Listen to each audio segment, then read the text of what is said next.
The young actor stood frozen under the hot studio lights in Hollywood. His cheek turned red. The entire set went silent. Crew members looked down at their shoes. No one dared to speak. The director, one of the most powerful men in the industry, lowered his hand slowly. His face was tight with anger. "You call that acting?" he snapped. The young actor swallowed hard. He was new and known. This was his first major film. He had dreamed of this moment since he was a child, watching old black and white movies with his mother. And now, in front of cameras and crew, he felt smaller than ever. In the corner of the set, leaning casually against a chair, stood Dean Martin. He had been watching everything. Dean was not just a singer, not just a movie star. He was calm, smooth, and respected. People listened when he spoke, even when he barely raised his voice. He didn't react immediately. He simply lit a cigarette, took a slow breath, and studied the room. The director began shouting again. "We don't have time for amateurs. If you can't handle pressure, you don't belong here." The young actor's eyes filled with tears, but he refused to let them fall. That's when Dean pushed himself off the chair. "Hey," he said softly. But in that silence, his quiet voice felt louder than thunder. The director turned. "What?" Dean walked forward and hurried. "He's a kid," Dean said. "You hired him," the director scoffed. "And I can fire him."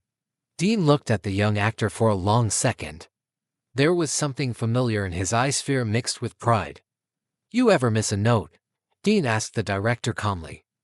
The crew exchanged nervous glances. The director frowned. "That's different." "No," Dean said gently. "It isn't." The room felt tight. Cameras were still rolling, but no one moved. Dean stepped closer to the young actor and placed a steady hand on his shoulder. "You okay, kid?" The actor nodded, barely. Dean turned back to the director. "You want a better performance? Then give him something better than fear." The words didn't sound loud. They didn't need to. The director's jaw tightened. No one usually spoke to him like that. But Dean wasn't just anyone. He was already a legend. He had filled theaters, headlined stages in Las Vegas, and stood beside giants like Frank Sinatra. He didn't need to shout to be heard.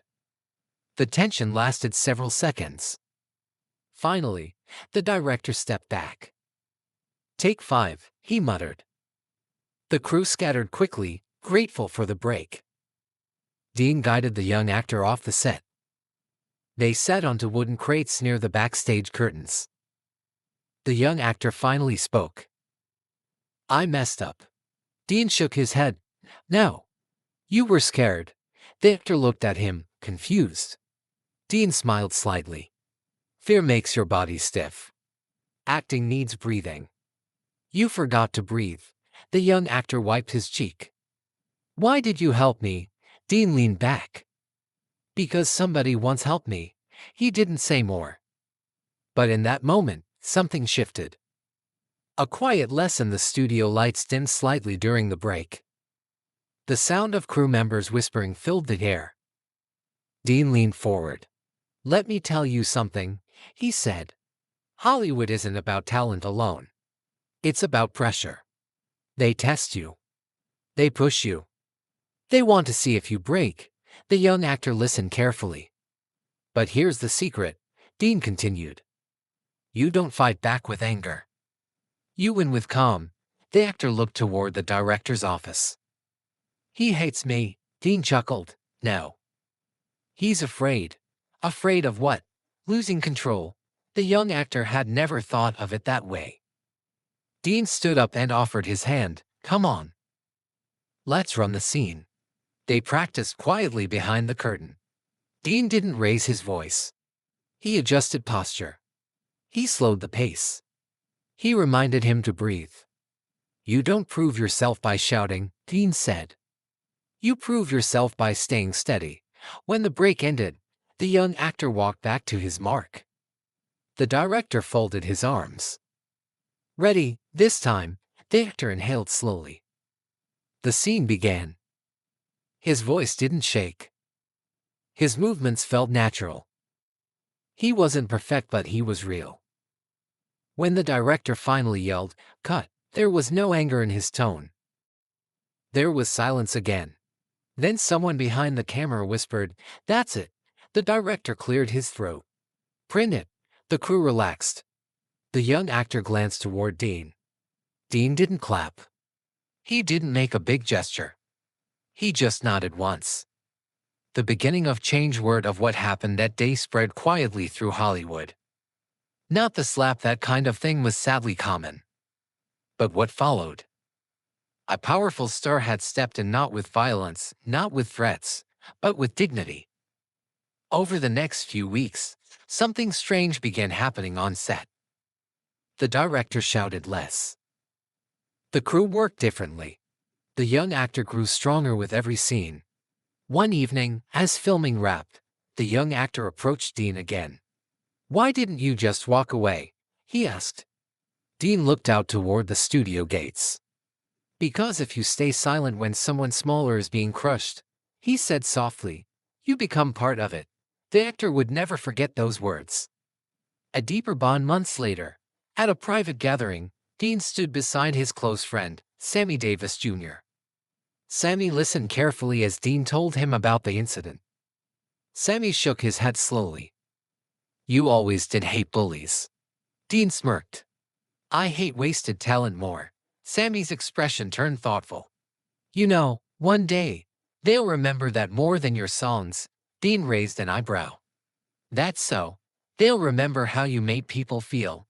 Dean didn't respond, but his eyes softened. The scene impact. The young actor from that set would later become one of Hollywood's most respected performers. In interviews, he often spoke about a day that changed everything. He never mentioned the slap in detail. He only said this: "A legend once taught me that strength is quiet." And somewhere, behind the glamour of Hollywood lights, that moment became a quiet turning point. Not because a director lost his temper, but because one man chose compassion over ego. And this was only the beginning. The studio did not forget what happened that day. Neither did the director. For a few weeks, everything seemed calm. Filming continued smoothly. The young actor grew more confident, and the crew treated him with new respect. But beneath the surface, something was shifting. Power in Hollywood was quiet, but it was strong. One afternoon, Dean was called into the producer's office. The blinds were half closed. The air felt heavy. The producer did not smile. "You embarrassed him," the producer said carefully. Dean sat down without asking permission. "I corrected him." The producer shook his head. "You challenged him in front of the crew." Dean's voice stayed steady. "He hit a kid." There was silence. The producer leaned forward. "This business runs on hierarchy. Directors direct. Actors act. If stars start interfering, chaos follows." Dean looked around the room slowly, as if studying every corner. "If chaos means people are treated like humans, maybe we need some." The producer sighed. "You have another picture lined up after this one. Big budget. Big names." "But I'm hearing concerns." Dean understood what that meant. Concerns meant delays. Delays meant replacements. He stood up. "If my presence is the concern, say it clearly." The producer hesitated. "You're valuable. But you're not untouchable." Dean nodded once. "Nobody is." When he walked out of that office, word spread fast. Some said he was risking his career. Others said he was brave. A few said he was foolish. That evening, he met with Sammy Davis Jr. at a quiet restaurant away from reporters. Sammy listened without interrupting. "They might pull the next film," Dean finished. Sammy stirred his drink slowly. "And if they do," Dean shrugged. "I'll sing somewhere else." Sammy smiled faintly. "You know that's not the point." Dean looked at him. "No, it isn't." Sammy leaned back. You didn't step in because you wanted attention. You stepped in because you couldn't stand watching it. Dean nodded. Sammy's voice lowered. That's the difference between ego and principle. Ego protects image. Principle protects people. The words stayed in the air. Over the next week, rumors became louder. A trade magazine hinted that Dean was difficult. Another article suggested he was overstepping professional boundaries. The director never spoke publicly, but his silence felt intentional. Then came the real blow. The big-budget film Dean had been promised was suddenly postponed. Officially, it was creative restructuring, and officially, everyone knew. A younger actor was being considered. Reporters began asking questions. Was Dean losing influence? Was his style outdated? Had he crossed the line? Dean did not answer publicly. Instead, he returned to set and finished his current film with the same calm presence as before. One evening, the young actor approached him again. I heard about the next movie, he said quietly. Dean smiled slightly. You hear too much. It's because of me, the young actor insisted. No, Dean replied firmly. It's because of a system that doesn't like being questioned. The young actor looked troubled. Was it worth it? Dean paused before answering. When you look back years from now, he said, you won't remember the fear. You'll remember whether you stayed silent. Weeks later, filming wrapped. There was no grand celebration. The director shook Dean's hand briefly, without warmth. The tension was still there, but it had changed shape. Something else had changed too. Crew members who once stayed silent now spoke more openly. Assistants felt safer asking questions. The young actor moved through the studio with confidence instead of dread. Dean's next film did not disappear completely. After quiet negotiations and a few influential friends stepping in, the project returned to life. The role remained his. Hollywood had tested him. He had not shouted. He had not threatened. He had simply refused to bend. One night, as he stood on stage singing before a full audience, the applause rolled over him like a wave. But his thoughts drifted elsewhere. Back to the studio lights. Back to the silence after the slap. Back to the moment he chose to stand. Later that year, during a private conversation, Sammy Davis Jr. said something Dean would never forget. Careers rise and fall, Sammy told him. But character stays. In the end, that's what people repeat when your name is spoken. Dean did not respond immediately. But he understood. The industry had shown him its pressure. It had reminded him that influence could disappear overnight. Yet it had also proven something else. Kindness, when shown publicly, does not weaken a man. It defines him. And though the world would one day remember their songs, their stages, and their fame, the real story was unfolding quietly behind the curtains. Because the true test of greatness was never about applause, it was about what a man did when no one expected him to act. Years passed, but the moment on that film set never truly left Dean's mind. Hollywood changed. New faces arrived. Old legends faded. Styles shifted. But pressure remained the same. Power still moved quietly behind closed doors. The young actor from that day had become a respected name. Interviews often asked him about his breakthrough role. He always mentioned discipline, preparation, and one unnamed mentor who taught him to breathe through fear. Dean never asked for credit. One evening in Las Vegas, after a packed performance, Dean sat backstage with Sammy Davis Jr. The crowd's applause still echoed faintly through the walls. Sammy looked tired. Not the usual stage exhaustion, something deeper. You ever think about slowing down? Dean asked. Quietly, Sammy smiled, but it was softer than before. When the lights go off long enough, maybe. Dean studied him. They had shared stages, jokes, late-night talks, and moments the public would never see. Fame connected people in strange ways, but friendship kept them steady. Sammy's voice lowered. You remember that kid on your film years ago? Dean nodded. I met him last month, Sammy continued. He told me something. Dean waited. He said you didn't just save his job. You saved how he saw himself. The words settled heavily. Dean leaned back in his chair. I just told him to breathe. Sammy shook his head. No, you showed him he mattered. Silence filled the room. Sammy coughed lightly, then looked straight at Dean. That's what lasts. You know, not the headlines, not the contracts. Dean's expression shifted. You sound serious. Tonight, I am.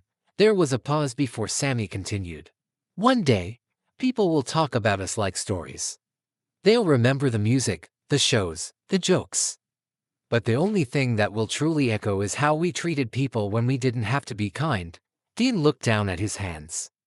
The noise outside grew louder as another act began warming up. Life kept moving. Shows kept starting. Crowds kept cheering. But inside that small dressing room, time felt slower. Sammy leaned forward slightly. If I could leave one message behind, he said carefully, it would be this: don't let success make you smaller inside. Dean met his eyes. Promise me, Sammy added, you won't ever regret standing up for someone. Dean didn't hesitate. I won't. Months later, Sammy's health declined quietly. The public saw headlines and brief statements. Close friends saw the truth, strength mixed with fragility. When Dean visited him during one of the final conversations they would share, there were no cameras. No applause. Just two friends. Sammy's voice was weaker, but clear. Did you ever notice, he said slowly, how fear spreads fast in this town? Dean nodded. Kindness spreads too, Sammy whispered. It just takes longer.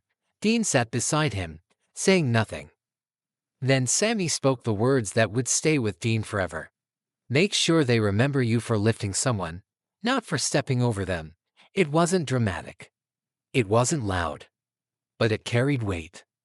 After Sammy was gone, the industry moved on, as it always did.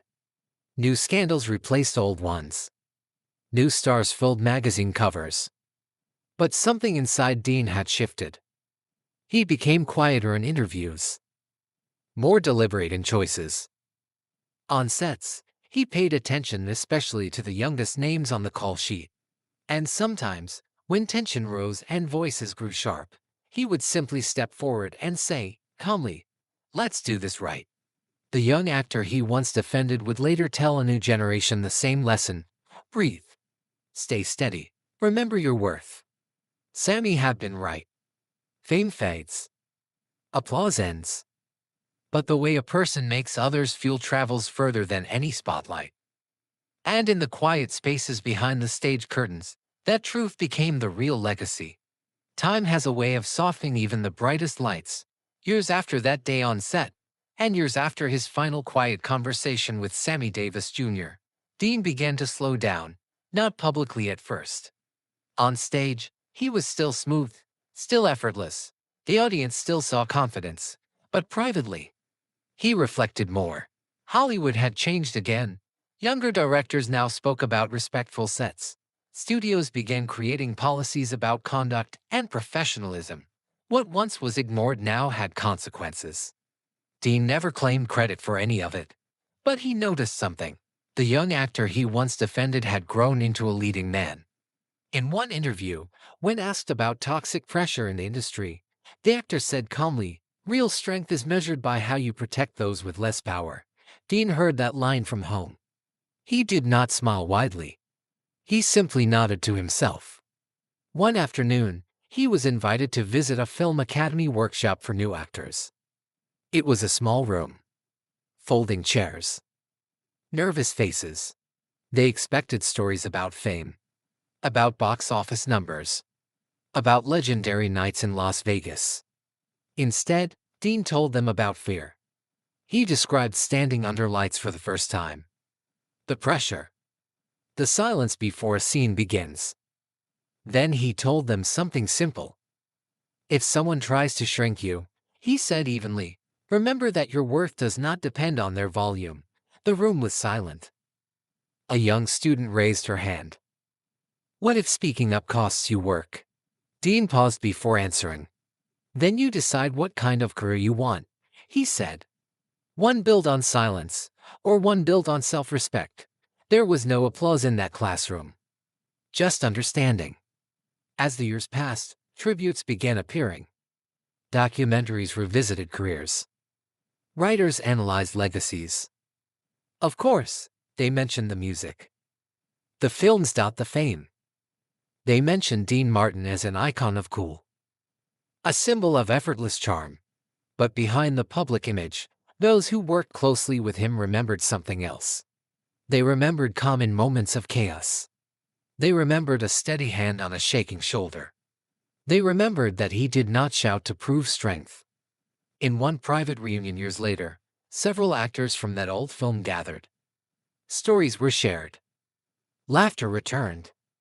Finally, someone mentioned the day of the slap. The room grew quiet. The once young actor spoke softly. That day could have ended my career. He looked around the table. But it began my backbone. Dean said nothing. He never told the story himself in detail. He believed real lessons did not need repetition. They lived on in behavior. Near the end of his life, when asked in a quiet interview what he was most proud of, he did not mention awards. He said, "I hope I left rooms better than I found them." It was not a dramatic statement, but it was true. The industry would continue to evolve. Power would still test people. Pressure would not disappear. Yet somewhere in the culture of film sets and rehearsal halls, a standard had shifted slightly. Because one day, in a room full of silence, a man chose calm over anger. He chose protection over pride. And the echo of that decision carried further than applause ever could. Long after the lights dimmed and the curtains closed, the real story remained. Not about a slap, not about a confrontation, but about a choice. A choice that proved kindness is not weakness, it is legacy.